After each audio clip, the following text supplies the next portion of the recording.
Abramos nuestras Biblias en Amós, capítulo 2, y leamos los versículos 6 al 16. La sección completa que presenta el juicio contra Israel. Leo para todos ustedes Amós capítulo 2, versículos 6 hasta el final. Así ha dicho Jehová: por 3 pecados de Israel y por el cuarto no revocaré su castigo, porque vendieron por dinero al justo y al pobre por un par de zapatos. Pisotean en el polvo de la tierra las cabezas de los desvalidos y tuercen el camino de los humildes. Y el hijo y su padre se llegan a la misma joven profanando mi santo nombre. Sobre las ropas empeñadas se acuestan junto a cualquier altar, y el vino de los multados beben en la casa de sus dioses. Yo destruí delante de ellos al amorreo, cuya altura era como la altura de los cedros y fuerte como una encina, y destruí su fruto arriba y sus raíces abajo. Y a vosotros os hice subir de la tierra de Egipto y os conduje por el desierto 40 años para que entraseis en posesión de la tierra del amorreo. Y levanté vuestros hijos para profetas y vuestros jóvenes para que fuesen nazareos. ¿No es esto así, dice Jehová, hijos de Israel? Mas vosotros disteis de beber vino a los nazareos, y a los profetas mandasteis diciendo: no profeticéis. Pues he aquí, yo os apretaré en vuestro lugar como se aprieta el carro lleno de gavillas, y el ligero no podrá huir, y al fuerte no le ayudará su fuerza, ni el valiente librará su vida. El que maneja el arco no resistirá, ni escapará el ligero de pies, ni el que cabalga en caballo salvará su vida. El esforzado de entre los valientes huirá desnudo aquel día, dice Jehová. Hemos dividido este pasaje en 4 secciones para poder aprovechar al máximo este mensaje para nuestras vidas. En primer lugar, el descargo del juez. Capítulo 2, versículos 6, la primera parte que ya estuvimos considerando hace unos domingos. En segundo lugar, la denuncia del delito que comenzamos a considerar el domingo pasado. Va desde el versículo 6, segunda parte, hasta el versículo 8. Una enumeración de 7 pecados que cometió Israel. En tercer lugar, el dictamen de la protesta, versículos 9 al 11, algo que es particular, único de este juicio contra Israel. No aparece en los otros juicios que estudiamos anteriormente. Y en cuarto lugar, la declaración de sentencia, versículos 12 al 16, que posteriormente abordaremos. Entonces nos encontramos en la denuncia del delito como tal. Son 7 delitos los que Amós señala contra Israel, 7 pecados. Y recuerden, hermanos, que el número 7 en la simbología bíblica señala plenitud. 7 entonces señala que Israel completó la medida de pecados. Si las otras naciones pecaron gravemente, entonces, digámoslo así, Israel rebosó la copa. La justificativa del juicio severo que va a ser anunciado comienza con este trágico poema que comprende el versículo 6, segunda parte, hasta el 8, que recopila de una manera simétrica, maravillosamente expuesta, el delito de Israel. Déjeme leerlo en la traducción que yo hice, que corresponde a 2:6, segunda parte, en Reina Valera, hasta el 8. Y voy a tratar de leerlo por línea poética para que ustedes noten la manera como Amós lo estructuró. Porque ellos vendieron por dinero al justo y a los necesitados por un par de sandalias. Ellos pisotean contra el polvo de la tierra la cabeza de los débiles, y el camino de los humildes tuercen. El hombre y su padre van a la misma joven a fin de profanar mi santo nombre. También sobre ropas empeñadas se acuestan junto a cualquier altar, y vino de multas beben en la casa de su Dios.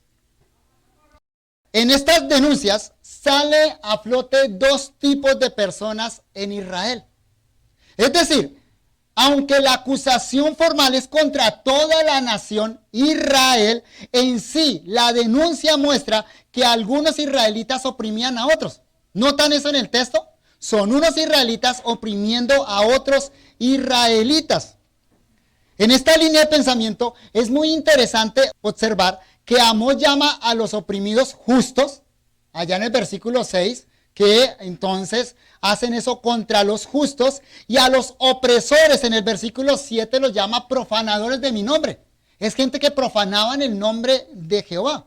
De manera que Amós saca a luz algo que para este momento de la historia de Israel ya se presentía, pero no estaba explícitamente dicho. Y es algo que luego los profetas que van a venir después de Amós van a colocar de manera muy precisa. ¿A qué me refiero? Al hecho de que no todos los israelitas eran el verdadero pueblo de Dios. Solo para esta época, solo había un pequeño remanente que podía ser llamado pueblo de Dios. El resto, aunque se llamaba Israel, no era el verdadero pueblo de Dios. Dice un comentarista, quizá la imprecisión esté cargada de ironía. Quienes se consideran Israel, acá, a quienes les está predicando Amós, el grueso de ellos, quienes se consideran Israel el verdadero pueblo de Dios, es decir, aquellos que se presumen religiosos y fieles, son en realidad enemigos de Dios y no son su pueblo. Contra ellos Amós arremete duramente. Pero más importante aún es observar la forma como Dios presenta estos pecados de esa mayoría de Israel que no son Israel. Los 4 primeros pecados mencionados no mencionan a Dios, no tienen el nombre de Dios, pero el 5.º pecado claramente denuncia una profanación contra el nombre de Dios.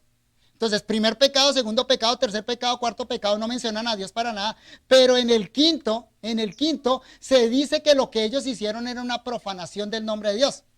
Y en el 6.º y en el 7.º pecado, Amós señala que cometían este tipo de pecados junto a los lugares sagrados, junto al altar y junto a la casa de Dios. Así que estos pecados, aunque son contra el prójimo, finalmente son pecados cometidos delante de Dios y contra Dios. Y Dios entonces los asume como pecados contra él.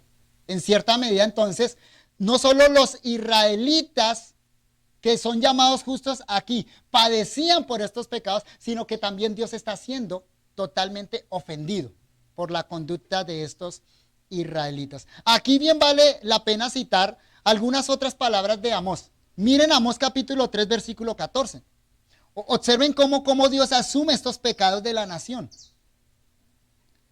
Leamos el 13. Oíd y testificad contra la casa de Jacob, ha dicho Jehová Dios de los ejércitos, que el día que castigue las rebeliones de Israel, castigaré también los altares de Betel y serán cortados los cuernos del altar y caerán a tierra. ¿Nota esos pecados? ¿Y notan la reacción de Dios? Dios va a castigar no solo a los pecadores, sino que también va a destruir los lugares sagrados, los lugares donde ellos adoraban. Eso es una manera clara y directa de decirle que esos pecados, aunque eran pecados contra el prójimo, también eran ofensas directamente contra Dios. Y observen también Amós capítulo 4, versículos 4 y 5. Y a Betel, y esto es una ironía divina, id a Betel y prevaricad. Betel, como leímos en el texto anterior, era un lugar sagrado, era un lugar donde había un altar, y Dios le dice, vayan, es como si le dijeran, vayan al lugar de culto, vayan a adorar a Dios, pero en última, ¿sabe qué están haciendo ustedes? Prevaricando. O sea, cualquier acto religioso que estos israelitas presentaban delante de Dios, en realidad era una prevaricación, era algo contra Dios. De nada servía esa religiosidad de ellos, porque entonces estaban pecando contra el prójimo. Sigue diciendo el versículo, id a Betel y prevaricad, aumentad en Gilgal la rebelión, y traed de mañana vuestros sacrificios y vuestros diezmos cada 3 días, y ofreced sacrificio de alabanza con pan leudado, y proclamad, publicad ofrendas voluntarias. Miren la descripción de toda la religiosidad de Israel, todo lo que hacían religiosamente, pero lo que dice Dios al final, pues que así lo queréis, hijos de Israel, dice Jehová el Señor. Esto es ironía, repito. O sea, Dios le está diciendo, sigan con su vida religiosa. Sigan trayendo diezmos, sigan trayendo sacrificios y ofrendas, sigan yendo a los altares porque eso es lo que ustedes quieren hacer. Pero en última, lo único que ustedes están haciendo con eso es prevaricando contra mi nombre. Están profanando mi santo nombre. Otra vez, eso es una manera clara de decir que la religiosidad de Israel no servía de nada mientras siguieran con esos pecados contra su prójimo. De nada sirve que entonces una persona esté adorando a Dios acá el domingo, contextualicémoslo, adorando acá el domingo si en la semana su trato con el prójimo es un trato que no corresponde a la santa ley de Dios. Pero para cerrar esta breve introducción, puntualicemos que, como dice un autor, los pecados denunciados en Israel eran los mismos presentes en las naciones paganas. Usted compara esta lista de pecados con los pecados denunciados en las secciones anteriores, básicamente son los mismos pecados. ¿Eso qué quiere decir? Que Israel, en lugar de ser luz para las naciones paganas, más bien asimiló las tinieblas de las naciones paganas. Dios levantó a Israel para que fuera luz en medio de las tinieblas. Y en última, ¿sabe qué sucedió? Las tinieblas invadieron a Israel. Israel resultó cometiendo los mismos pecados que las naciones vecinas. Así que pasemos a dar un breve vistazo a cada uno de los pecados denunciados por Amós. Son 7, ¿recuerdan ustedes? Y déjenme recopilarlos para que ustedes los tengan en mente. Primer pecado, desprecio del justo. Ellos vendieron por dinero al justo, dice el texto. Segundo pecado, esclavitud de los necesitados. El texto dice que vendieron a los pobres por un par de sandalias. Tercer pecado, humillación de los débiles. El texto dice que ellos pisotearon contra el polvo de la tierra la cabeza de los débiles. Cuarto pecado, miremoslo allá, Amós capítulo 2, versículo 7, segunda parte, dice, y tuercen el camino de los humildes, desviar a los humildes. Quinto pecado, al final del versículo 7, y el hijo y su padre se llegan a la misma joven profanando mi santo nombre. Aprovecharse de los más desvalidos, pero incluso profanando el santo nombre de Dios. Sexto pecado, versículo 8, sobre las ropas empeñadas se acuestan junto a cualquier altar. Es decir, aprovecharse del pobre, no dándole sino empeñando sus cosas básicas como es el vestido. Y séptimo pecado, el vino de los multados beben en casa de sus dioses. Es decir, colocando multas para finalmente colocar en una situación de indigencia a los más desvalidos. Consideremos el primer pecado, queridos hermanos. Está en Amós capítulo 2, versículo 6, segunda parte. Al final dice el texto, porque vendieron por dinero al justo. Ese pecado bien podemos llamarlo desprecio del justo. Ahora, todos los pecados que Amós denuncia son del tipo de injusticia social y responden a delitos contra lo que era un derecho internacional reconocido en esa época. Sabemos que es así porque son similares a las denuncias que Amós hizo contra Damasco, contra Tiro, etc. En otras palabras, estos pecados que Amós está denunciando son pecados que cualquier persona que incluso no sea cristiana, que no sea religiosa, dice, eso está mal. ¿Cómo pueden hacer eso? Ahora, lo interesante de los pecados que Amós denuncia es que se centran en calificar a las personas que son objeto de esos pecados, aquellos que están sufriendo por causa de esos pecados. Observen cómo se les llama a estas personas.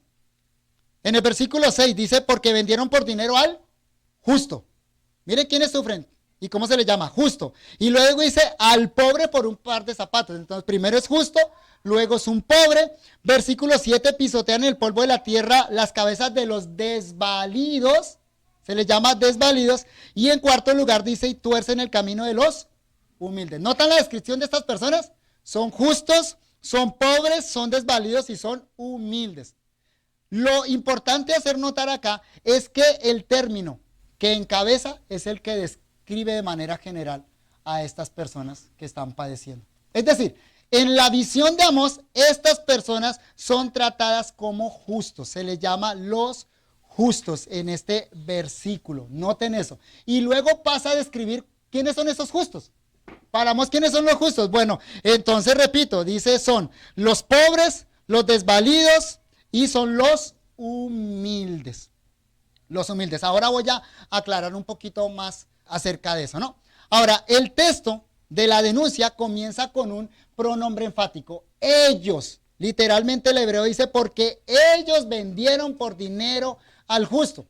Y vuelvo entonces a lo que dije anteriormente. La denuncia es de un pecado que el grueso de israelitas cometen contra una minoría dentro de Israel. Son los profanadores del nombre de Jehová, pecando contra aquellos que Amós llama los justos. Así que de entrada, Amós está dividiendo a Israel en dos grupos. Hay dos grupos acá dentro de Israel. Esta división obedece en primer lugar a una situación económica, porque notan el término pobre, desvalido, ¿cierto? Pero en segundo lugar obedece también a una situación social. O sea, es como una lucha de clases, porque vamos a ver que en realidad son los ricos oprimiendo a los pobres, en ese sentido socioeconómico. Pero en último lugar, es un aspecto también ético-teológico, porque en la visión de Amós, estos que están sufriendo son precisamente los que Dios considera justos. ¿Notan el hilo de pensamiento? Entonces, Amós en primera instancia está denunciando algo económico, en segunda instancia está denunciando algo social, pero sobre todas las cosas está denunciando también algo ético-teológico. Desde un punto de vista económico, los ricos oprimiendo a los pobres.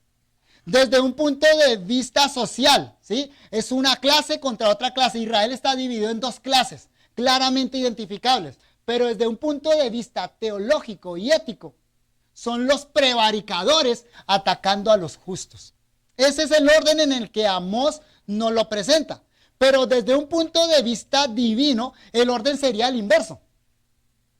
Bueno, ¿para qué? Para que no nos llevemos una falsa impresión, ¿no? O sea, que los pobres económicamente, entonces son los justos delante de Dios. Y los ricos económicamente son los malos delante de Dios. No, eso sería una percepción equivocada a la luz de todo lo que la Biblia dice de este tema. Entonces, el orden divino es inverso. Es decir, a primera vista nosotros vemos pobres que son segregados de la sociedad, que son maltratados y finalmente son considerados como justos. Sin embargo, de acuerdo a la teología de toda la Biblia, el orden más bien es este. Justos delante de Dios, personas que son justas delante de Dios, que por causa de esa vida recta son separados de la sociedad y que por lo tanto sufren necesidad. Por ejemplo, ese es uno de los grandes temas del Apocalipsis, ¿o no? El pueblo de Cristo, por su fidelidad a la palabra de Cristo, son perseguidos por el mundo impío y claro, eso los lleva a una condición de necesidad. ¿Notan el punto? Y eso nos puede estar pasando a nosotros en alguna ocasión, que como creyentes, por causa de ser fieles al evangelio, entonces seamos separados de nuestra familia no nos quiera tratar más, o que perdamos un trabajo y finalmente eso nos lleva a una condición de necesidad. Y el apóstol Pedro dice que eso es bueno delante de Dios, si padecemos por causa de la justicia. Ahora, la denuncia de Amós claramente nos indica que en sus días Israel, el pueblo de Dios, había caído en tal grado de oscuridad moral, social y política que en términos generales era imposible reconocerlos como pueblo de Dios. Cuando usted lee esas denuncias, solo puede sacar una conclusión: este Israel ya no es el pueblo de Dios. No lo es, no lo es. Sus actos claramente niegan su profesión. Aunque eso no significa que todos, absolutamente todos los israelitas estaban en esa condición, pues había un pequeño grupo considerado como los justos, que precisamente eran quienes sufrían la opresión de la mayoría. Esa minoría, llamada justos aquí, va a llegar a ser conocida por los profetas que vienen después de Amós como el remanente. Usted va a encontrar ese término, el remanente, sobre todo en Isaías, ¿sí? Que viene unos años después de Amós. ¿Qué es lo que quieren decir los profetas con el remanente? Quieren decir ese puñadito de israelitas que son el verdadero Israel de Dios. El resto no lo son. El resto no lo son. Y Pablo va a hablar extensamente de esa teología del remanente en Romanos 9 al 11. No lo vamos a tocar, por supuesto, nosotros acá. Pero hagamos sí una aplicación en este momento. Esto quiere decir que acá, en esta iglesia o en cualquier iglesia, aunque todos aquí nos reunamos llamándonos iglesia, pueblo de Dios, aunque todos aquí cantemos, adoremos, aunque todos aquí ejerzamos una religiosidad bíblica, no quiere decir que todos los que estamos acá somos pueblo de Dios. Aquí hay una división. Aquí hay unos que son pueblo de Dios verdaderamente y otros que aunque están con nosotros no son pueblo de Dios verdaderamente. Cuidado entonces que no caigamos en el error de estos israelitas, ¿no? De pensar que eran el pueblo de Dios cuando Amós les está diciendo, ustedes no son pueblo de Dios. Tú puedes estar acá hoy, con nosotros congregados, sin ser el verdadero pueblo de Dios. Mucho cuidado con eso. Y entonces hay un llamado a atención importante que nosotros debemos atesorar en nuestro corazón. El autoexamen, examinarnos a nosotros mismos si de verdad, como dice Pablo, estamos en la fe. No por estar oyendo acá la predicación, entonces necesariamente eres parte del pueblo de Dios, eres un hijo de Dios. No, eso es una condición que no te da el hecho de estar acá. Es una condición que recibes únicamente por la fe en Jesucristo. Pero volvamos entonces a la denuncia como tal. La primera denuncia, repito, es que ellos vendieron por dinero al justo. En primera instancia, esto significa que esos justos, como les llama Amós, eran menospreciados por los ricos opulentes de Samaria. Las clases que gobernaban Israel, que vivían en los palacios de Samaria. Al punto, oprimían a estos justos, al punto de que eran vendidos a otros israelitas. Observa que eso es lo que Amós está diciendo, vendieron por dinero al justo. En Amós 5, 11 al 12, encontramos una ampliación de los delitos denunciados aquí, que deja en evidencia cuál es el pecado y quién lo comete. Mírelo bien, porque acá lo que leímos es muy conciso, ¿cierto? Pero este texto de Amós 5, 11 al 12 coloca la cosa más clarita. Dice el texto, por tanto, puesto que dejáis al pobre y recibís de él carga de trigo, edificasteis casas de piedra labrada, mas no las habitaréis, plantasteis hermosas viñas, mas no beberéis el vino de ellas, porque yo sé de vuestras muchas rebeliones y de vuestros grandes pecados, sé que afligís al justo y recibís cohecho, y en los tribunales hacéis perder su causa a los pobres. ¿Notan? Ahí está más claro. ¿Quiénes son los que cometen la infracción y contra quién los cometen? Hay una mención clara del pobre y del rico, de aquel que recibía la carga de trigo del pobre, ¿cierto? Y seguramente entonces se la pagaba con nimiedades, haciendo gran riqueza sobre eso, pero además edificaban sus fortunas sobre ese infortunio del pobre. Dios les dice, van a edificar casas de piedra, o sea, con el mejor material que existía en esa época, pero no las van a habitar. Van a plantar viñas para su vino, para el placer, y no lo van a disfrutar, porque ellos afligieron al justo, e incluso este texto dice que recibieron cohecho. O sea que aquí específicamente está hablando de los jueces. Está hablando de los gobernantes, que recibían coimas, que recibían sobornos para favorecer a los ricos, y entonces violar los derechos de los pobres. Observan que eso es lo que Amós está señalando acá. Esta práctica denunciada por Amós, vender al pobre, y recuerden que el pobre acá es el hermano en Israel, no es que Israel tenía esclavos de otras naciones y los vendían, eso estaba legitimado por la ley de Moisés. Es que los israelitas estaban llevando a los pobres a tal situación que entonces ellos se vendían como esclavos. Un israelita vendiéndose como esclavo a otro israelita, cayendo en una situación de total indigencia. Eso estaba totalmente prohibido por la ley de Moisés. Y ellos no eran ignorantes de eso.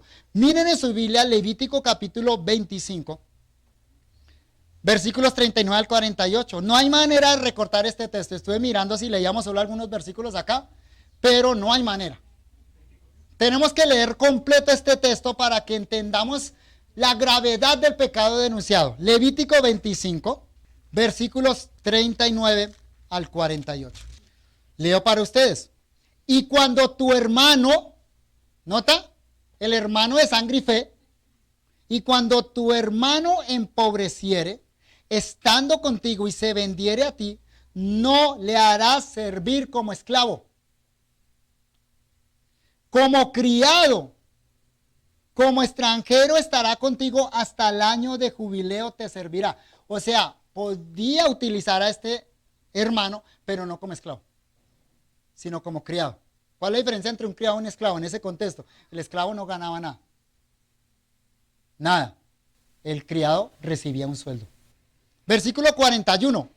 Entonces, cuando llegue el año de jubileo, entonces saldrá libre de tu casa, él y sus hijos consigo, y volverá a su familia, a la posesión de sus padres se restituirá. En el caso de esclavos de otras naciones salía solo el esclavo. La esposa y los hijos pertenecían al amo. Pero nota acá, sale con toda su familia. Y hay una razón. La razón teológica es esta, versículo 42, y quiero subrayarlo, porque aquí vamos a sacar una aplicación nosotros. Porque son mis siervos. ¿Quién dice eso? Dios. Los israelitas, cada israelita es siervo mío, los cuales saqué yo de la tierra de Egipto, en virtud de que son siervos de Jehová, en virtud de la redención. En virtud de haber sido liberados de la esclavitud de Egipto, no serán vendidos a manera de esclavos. La razón por la cual no podían enseñorearse de sus hermanos es porque el único señor de cada israelita era ¿quién? Jehová. ¿Notan por qué entonces el delito es contra Dios? Es un delito contra el prójimo, vendieron al prójimo, ¿cierto? Pero el delito es contra ¿quién? Mire, en términos simples y sencillos, como lo pone Pablo en Romanos, se metieron con un criado ajeno. Y eso es grave. Se metieron con un esclavo de Dios, con un siervo de Dios. Y Dios es celoso de lo suyo. Pero ahí no queda la instrucción del Levítico. Mire el versículo 43. No te enseñorearás de él con dureza. O sea, no solo no lo vendas como esclavo. Trátalo como criado, dale un sueldo, pero además, trátalo suavemente. Trátalo con caridad. No lo maltrates, porque tú eres el que tiene la plata y el otro no. Si no tendrás temor de tu Dios. Es un asunto de temor a Dios. Es un asunto teológico. Sí, es un asunto socioeconómico allá en Amós, pero nota que es un asunto teológico. O sea, es un asunto que tiene que ver con Dios, no simplemente con leyes de justicia social. Versículo 44. Así tu esclavo como tu esclava que tuvieres serán de las gentes que están en vuestro alrededor. De ellos podréis comprar esclavos y esclavas. También podréis comprar de los hijos de los forasteros que viven entre vosotros y de las familias de ellos nacidos en vuestra tierra que están con vosotros, los cuales podréis tener por posesión. Y los podréis dejar en herencia para vuestros hijos, los de otras naciones, ¿notan? Después de vosotros como posesión hereditaria para siempre os serviréis de ellos. Pero, otra vez, ¿notan la insistencia de Dios? Pero en vuestros hermanos, los hijos de Israel, no os enseñorearéis cada uno sobre su hermano con dureza. Si el forastero o el extranjero que está contigo se enriqueciere, mira hasta dónde llega el deber. Si el forastero o el extranjero que está contigo se enriqueciere y tu hermano que está junto a él empobreciere y se vendiera al forastero o extranjero que está contigo o a alguno de la familia del extranjero, después de que se hubiere vendido, podrá ser rescatado, uno de sus hermanos lo rescatará. O su tío o su tía, etc. ¿Notan hasta dónde llega el deber? Yo no puedo utilizar a mi hermano como esclavo. Debo utilizarlo como criado, o sea, como empleado. Debo pagarle lo que es justo. Debo tratarlo con mansedumbre. No debo humillarlo porque es que yo soy el que tengo la plata y él es mi empleado. Pero además, si mi hermano cae en una situación que se esclaviza a alguien que no es del pueblo de Dios, ¿cuál es mi deber? Rescatarlo. ¿Qué les parece eso? Tremenda legislación, ¿cierto? Así que cuando Amós dice que vendieron por dinero al justo, está denunciando un asunto sumamente grave. Están negando, en últimas, están negando la redención que Dios hizo con ellos en Egipto. De facto están haciendo eso. Están diciendo, no, Dios no nos redimió y entonces ningún israelita es esclavo de Dios. Están diciendo, nosotros podemos enseñorearnos de nuestro semejante. Así que repito, este es un pecado, no solo contra el prójimo, sino un pecado contra Dios. Déjeme decirlo de esta manera, es un pecado contra la posesión de Dios. Nos estamos metiendo con las pertenencias de Dios. El hermano de fe. Mire la aplicación que Pablo hace en Romanos capítulo 14, versículo 4, de este principio. Y bueno, hay que recordar que esto Pablo lo dice en el contexto de las diferencias de opinión. O sea, asuntos que no están claramente legislados en la palabra de Dios, no están señalados claramente como mandamiento o como pecado en la palabra de Dios. Ahí Pablo dice, puede y debe haber diferencias entre los creyentes. Pero mire el mandamiento de Pablo ahí, lo que él coloca en medio de eso para el respeto entre nosotros. Dice, ¿tú quién eres? Con un tú enfático, con un tú señalando al corazón a cada uno de nosotros. ¿Tú quién eres que juzgas al criado ajeno? ¿Observaron eso?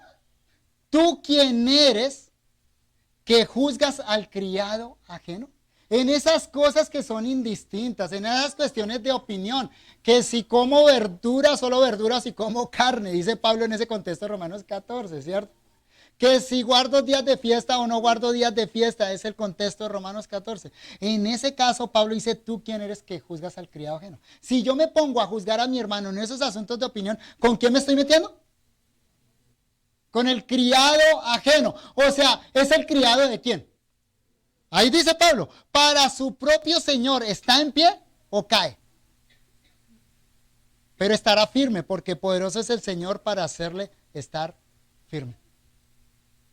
Miren, hermanos, el asunto es este. Cada cristiano, no importa si es débil o fuerte, cada cristiano, no importa si es alguien recién plantado en la fe o alguien que lleva muchos años en la fe, cada cristiano le pertenece a Cristo por redención. O sea, ¿quién lo compró? ¿Quién es el dueño de cada cristiano? Es Cristo, porque Cristo lo compró con su sangre. Si tú le perteneces a Cristo, debes saber que tú fuiste comprado por la sangre de Cristo y Él es tu Señor.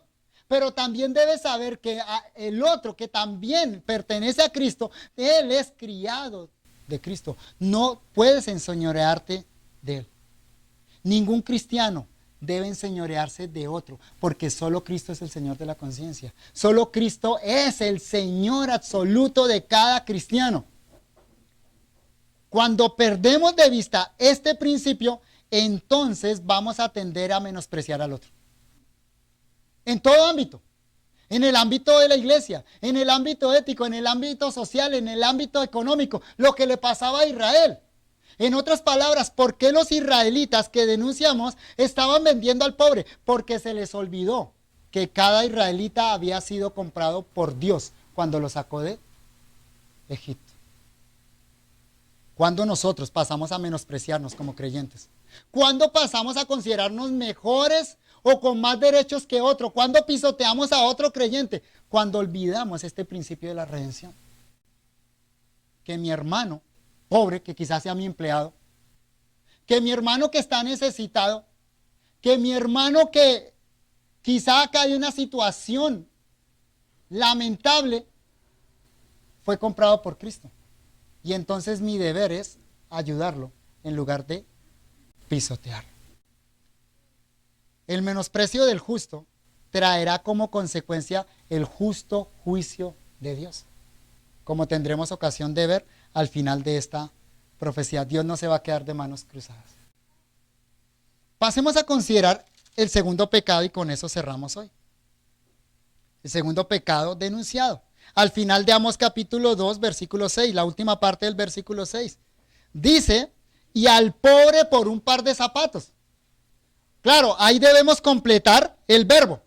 Amós asume el verbo que ya mencionó anteriormente. Anteriormente dice, vendieron por dinero al justo y al pobre vendieron por un par de zapatos. Yo traduje la palabra pobre como necesitado. Yo lo coloqué acá, y a los necesitados por un par de sandalias. El pobre es el necesitado. Y lo vendieron por un par de sandalias. No, no piensa en zapatos porque uno piensa acá en zapatos Ferragamo o algo así. No, no era eso. Eran sandalias, cosas muy baratas. Lo más económico, alpargatas. En ese contexto la sandalia era lo más barato. O sea, Amós está diciendo que vendieron a los necesitados por una nimiedad. Ahora, es fácilmente perceptible que esta afirmación está en línea con la anterior. Hay un paralelismo.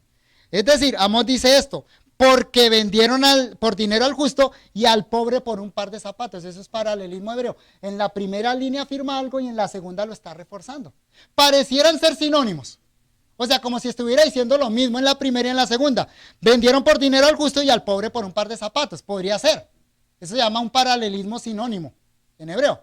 Pero yo creo más bien que este es un paralelismo sintético. ¿Qué es un paralelismo sintético? La idea de la primera oración está llevada a una consecuencia mayor en la segunda. ¿Por qué pienso esto? Bueno, porque como ya dijimos, la palabra justo describe de manera general a los oprimidos, que ahora van a pasar a ser descritos como pobres, luego como desvalidos y finalmente como humildes. Entonces el término justo es muy genérico. Aquí ahora pasa a ser algo muy específico. Es el pobre, es el necesitado. Y lo otro es ver y notar el contraste entre dinero y un par de zapatos. ¿Notan? Venden al justo, ¿por qué?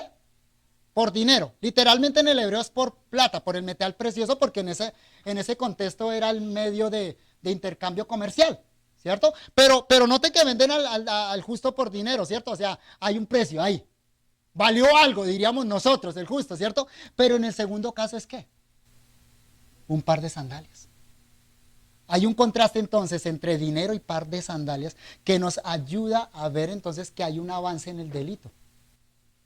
El término pobre, que yo traduje por necesitado, es muy importante en la Biblia y particularmente en los profetas. Es una palabra que en hebreo señala a alguien con carencias graves, el elemento más débil de una sociedad. Es la palabra que normalmente en el Antiguo Testamento señalaría al que está en el estrato cero, como decimos nosotros, al elemento más débil de una sociedad. Y ese término tiene una connotación fuerte socioeconómica. O sea, es el pobre y necesitado económicamente y el elemento más débil de una sociedad.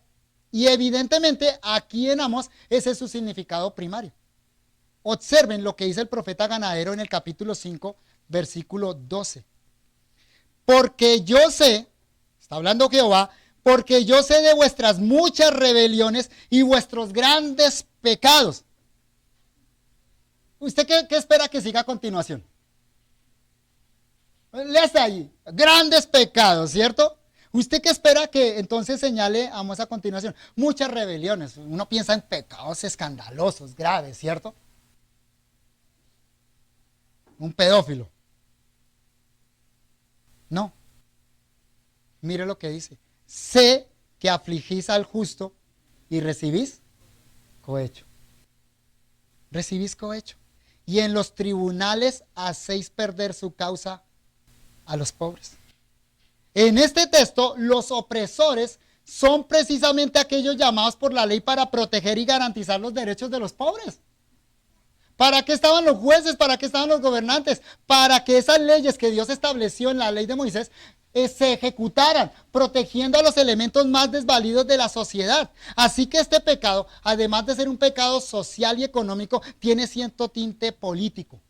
Es el mal ejercicio político de los gobernantes. Amós está denunciando a los ricos opresores y a los jueces acomodados, que le estaban quitando lo poco que le quedaban a los pobres. Esto también nos recuerda a Amós 4:1, mírenlo allá. Noten de paso que lo que Amós está denunciando acá en nuestro texto lo va a desarrollar a plenitud en el resto del libro. Les estoy dando pinceladas de eso. Amós 4:1, oíd esta palabra, vacas de Basán. Basán era la región ganadera de Israel, o sea, donde estaba el ganado gordito. Oíd esto, vacas de Basán, que estáis en el monte de Samaria, que oprimís a los pobres y quebrantáis a los menesterosos, que decís a vuestros señores, traed y beberemos. Aquí pobre Note aquí, pobre, es traducido menesteroso. La palabra menesteroso en este versículo es la misma palabra hebrea avión que se usa pobre en nuestro texto. ¿Notan quién es el pobre? Es el menesteroso. Y ese término transmite mejor la idea del hebreo. En nuestro contexto, en nuestro español, menesteroso es alguien que está en una condición de indigencia, con una carencia total, con una necesidad grave, grave. Y tengo que evitar la tentación de explicar este texto 4.1 para cuando lleguemos allá. Pero el punto es este, es una opresión indirecta de las vacas engordadas de Basán que demandan lujos a sus señores. Más lujo, queremos más lujos. Esas vacas gordas de Basán le piden a sus señores mayores lujos y así propician la opresión de los pobres. Porque para darles lujo a estas vacas engordadas, sus señores oprimen a los pobres. ¿De dónde sacan el dinero para los lujos que estas vacas le piden?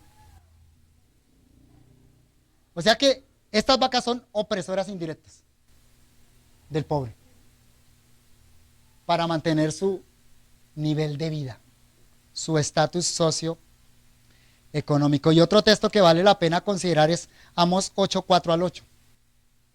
Oíd esto, los que explotáis a los menesterosos. El pobre.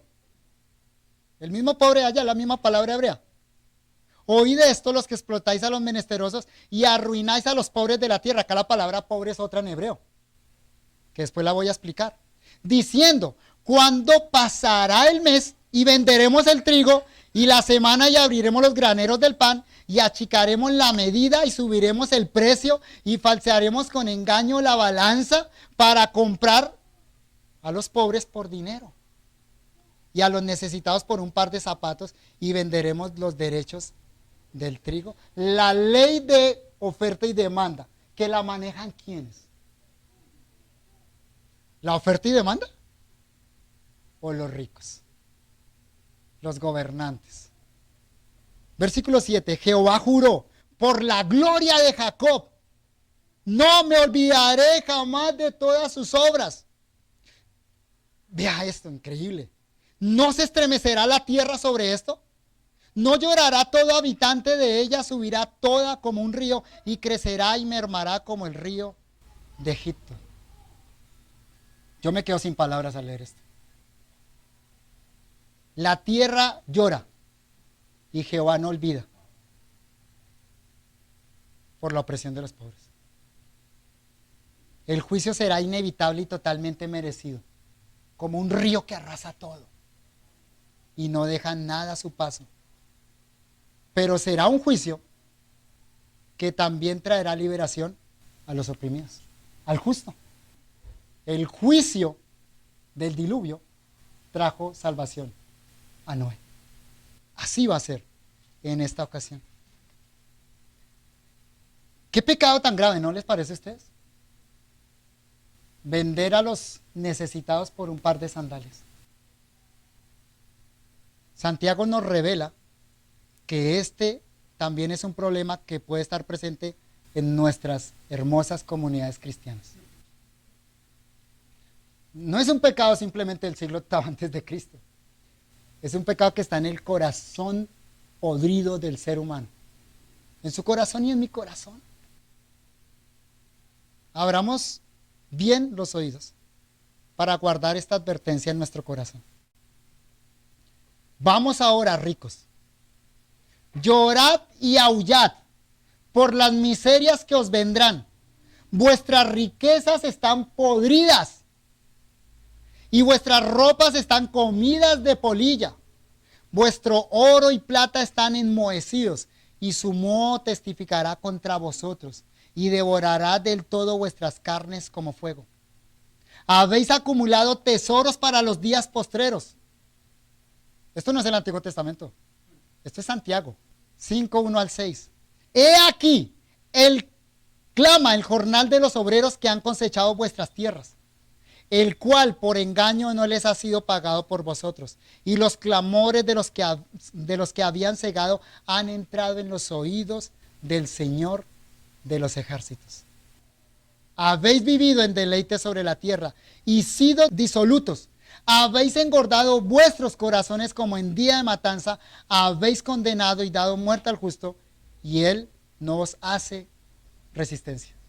Le llama también al justo, al oprimido. ¿Sabe qué es lo trágico? Esto Santiago lo está diciendo a una comunidad cristiana.